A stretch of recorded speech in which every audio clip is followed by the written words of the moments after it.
Termination for misconduct is essentially improper or unethical behavior that's not conducive to the work environment. So in India, termination for misconduct is considered stigmatic termination. This is different from termination simpliciter, which in India is normally considered not a means of punishment.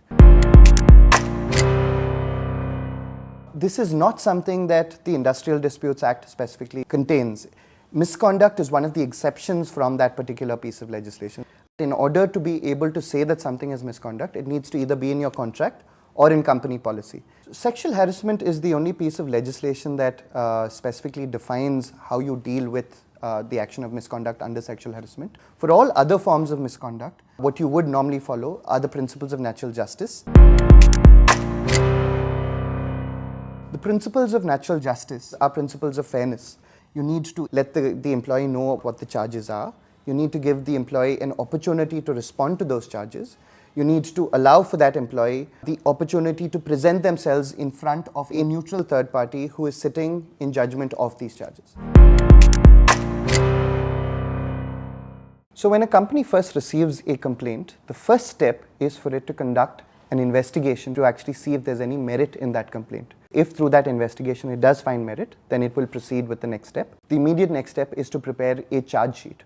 Now, the charge sheet is essentially a document which will set out what the misconduct itself is, and it will set out an opportunity for the employee to either respond in writing or present themselves in front of an officer to be heard by the company.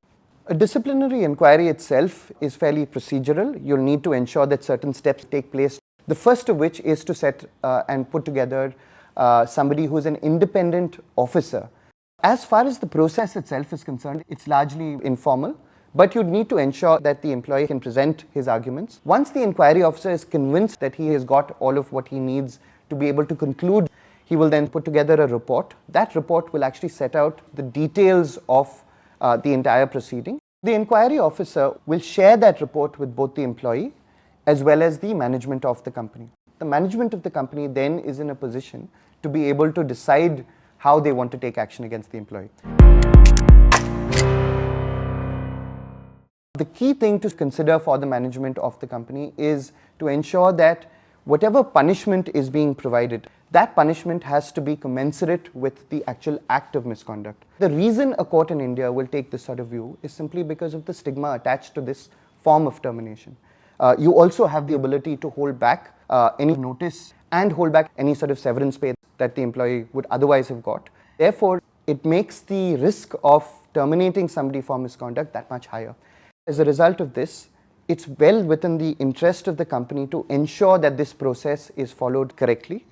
In the absence of following this, there is a very high chance that a court in India will strike that down and reinstate the employee.